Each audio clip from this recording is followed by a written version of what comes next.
주요 뉴스입니다. 제주특별자치도가 농정대전환의 핵심 기구로 육성해온 제주농산물수급관리연합회가 제2기 체제로 새롭게 출범했습니다. 제주특별자치도가 고향사랑 기부제 시행 이후 전국 243개 지방자치단체 가운데 처음으로 누적 기부금 70억 원을 돌파했습니다. 제주특별자치도가 지역경제 활성화와 민생 회복을 위해 제2회 추가 경정 예산안을 편성해 제주도의회에 제출했습니다. 전국 최초로 공무원 자녀 돌봄과 원격 근무를 연계한 어나더 플러스 아이 함께 프로그램을 시범 운영해 참여자들의 큰 호응을 얻었습니다. 안녕하세요. 제주특별자치도 AI 아나운서 제이나입니다. 이번 주 위클리 제주 시작합니다. 첫 소식입니다. 제주특별자치도가 농정대전환의 핵심 기구로 육성해온 제주농산물수급관리연합회가 제2기 체제로 새롭게 출범했습니다. 제주도는 반복되는 농산물 가격 폭락에 대응하기 위해 생산자가 주체가 되는 자율적 수급관리 체계 구축을 2022년부터 추진해왔는데요. 제2기 연합회는 감귤, 월동무, 당근, 양배추 등 5대 품목별 생산자 단체가 참여해 수급 안정 매뉴얼을 만들고 단계별 대응 체계를 정착시키며 성과를 쌓습니다. 대형 유통업체와의 계약 거래 확대, 가공유통 및 온라인 판로 개척, 농협 매취 사업 강화 등을 통해 통합유통 체계로 전환한 점도 긍정적인 평가를 받았는데요. 그 결과 2024년산 월동채소 가격은 전년 대비 최대 130% 가까이 상승했고 감귤 조수입은 사상 최대인 1조 3천억 원을 넘었습니다. 제2기 연합회는 최근 공개된 제주다 플랫폼과 연계해 데이터 기반 수급 관리를 강화합니다. 이 플랫폼은 인공지능 기반 생산, 가격 예측 시스템을 갖추고 있으며 농업인의 영농일지와 재배 정보도 실시간 반영해 보다 정밀한 대응 전략 수립이 가능해졌습니다. 농업은 땀의 산업이며 수급 안정은 그 땀의 가치를 지키는 일입니다.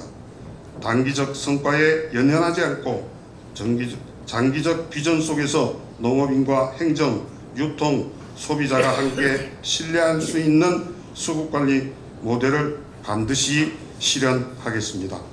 제주도는 앞으로 연합회, 농협, 제주조공법인, 수급관리센터 간 협업을 통해 감귤과 주요 채소류의 수급 예측과 가격 안정화를 체계적으로 추진해 나간다는 방침입니다. 앞으로 몇 가지 과제가 더 남아 있습니다. 저희 입장에서는 알리백 농산물을 만들 수 있는 재생에너지 기반 설비 시스템을 더욱더 전면적으로 확대해 나갈 생각이라는 점 말씀드립니다. 또 하나는 제주 농장의 유형에 맞게 스마트팜 사업이 본격화될 수 있도록 농정에서는 더 열심히 연구하고 준비하겠다는 말씀드립니다. 제주특별자치도가 고향사랑 기부제 시행 이후 전국 243개 지방자치단체 가운데 처음으로 누적 기부금 70억 원을 돌파했습니다. 2023년부터 시작된 이 제도에서 제주도는 지난해 약 18억 원을 모금했고 작년에는 36억 원을 넘어섰는데요.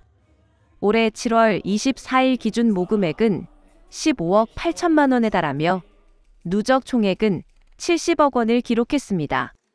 기부 연령층은 30대가 가장 많았고 10만 원 이하 기부가 전체의 98% 이상을 차지했고 답례품 중에서는 감귤이 가장 인기를 끌었습니다. 제주도는 앞으로도 기부자 혜택 강화와 품질 높은 답례품을 제공할 방침입니다.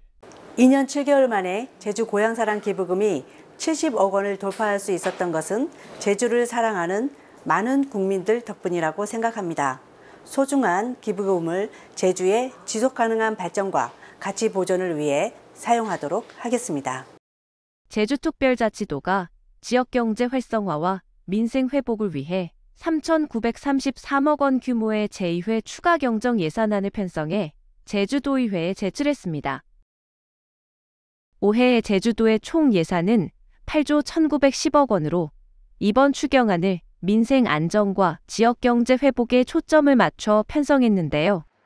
소비 쿠폰, 탐나는 전 상품권 발행 등 소비 촉진과 청년 일자리, 공공배달앱 확대 등에 2,400억 원 넘게 투입됩니다. 또한 농업 용수 공급 확대와 스마트팜 조성, 청년 월세 지원 등 1차 산업과 복지, 재해 예방을 위한 사업에도 900억 원 이상이 반영됐습니다. 신정부 국정과제 선제 대응에도 99억 원을 편성해 건강주치 시범사업과 스마트도시 데이터 허브 등 지역 맞춤형 전략사업 기반을 다진다는 방침입니다. 행정체제 개편과 생활 인프라 개선 등에도 예산이 편성돼 도민 삶의 질 제고가 기대됩니다. 민생 지원과 지역경제 활성화에 중점을 두고 편성하였고 이를 위해 세출 예산 효율화와 기금, 예비비 활용 등 가용 재원을 총동원하여 재원을 마련하였습니다. 다음 소식입니다. 제주특별자치도가 전국 최초로 공무원 자녀 돌봄과 원격 근무를 연계한 어나더 플러스 아이 함께 프로그램을 시범 운영했습니다. 근무와 돌봄을 동시에 가능하게 해 참여자들의 큰 호응을 얻었는데요. 이 프로그램은 제주소통협력센터 내 복합공간 어나더 플러스를 활용한 전국 최초의 근무 돌봄 연계 모델입니다. 시범 운영 기간 동안 공무원들은 유연 근무 공간에서 원격 근무를 수행하고 자녀들은 별도 공간에서 창의 체험 프로그램에 참여했습니다. 체험 활동은 그림책 만들기, 정원 가꾸기, 연극놀이 등으로 구성돼 유아의 창의성과 감수성을 높일 수 있도록 기획됐는데요. 참여자 대부분은 자녀를 곁에 두고 업무에 집중할 수 있었다며 높은 만족도를 보였습니다. 제주도는 향후 프로그램을 확대 운영할 예정입니다. 어나더 플러스 아이 함께는 육아기 공무원들이 일과 가정 사이에서 균형을 이룰 수 있도록 돕기 위한 새로운 시도입니다.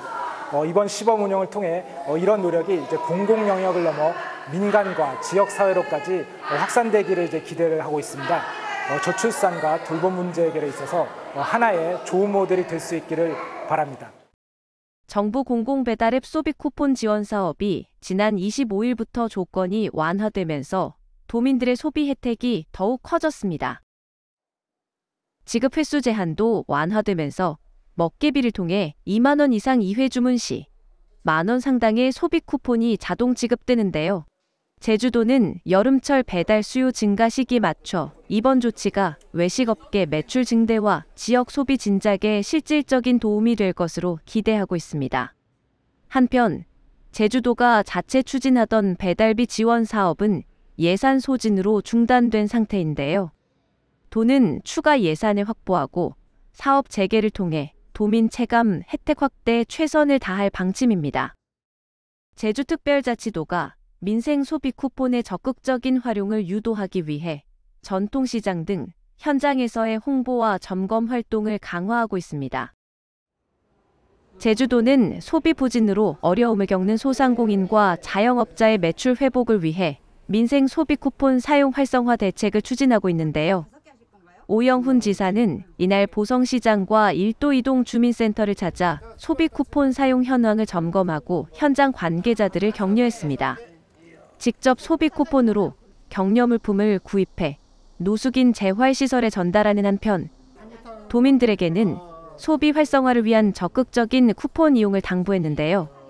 소비 쿠폰은 탐나는 전 앱과 누리집, 주민센터를 통해 신청하거나 수령할 수 있습니다. 제주특별자치도의 야간 여권민원실이 도민들의 생활에 밀착된 행정 서비스로 자리 잡고 있습니다. 직장인과 학생 등 평일, 주간 방문이 어려운 도민들을 위한 유연한 행정이 호응을 얻고 있는데요. 매주 월요일 오후 6시부터 8시까지 운영 중인 야간 여권민원실이 하루 평균 41건의 민원이 처리되며 행정 서비스 사각지대 해소에 기여하고 있습니다. 제주도는 앞으로도 도민 맞춤형 행정 서비스를 지속 확대해 나갈 계획입니다.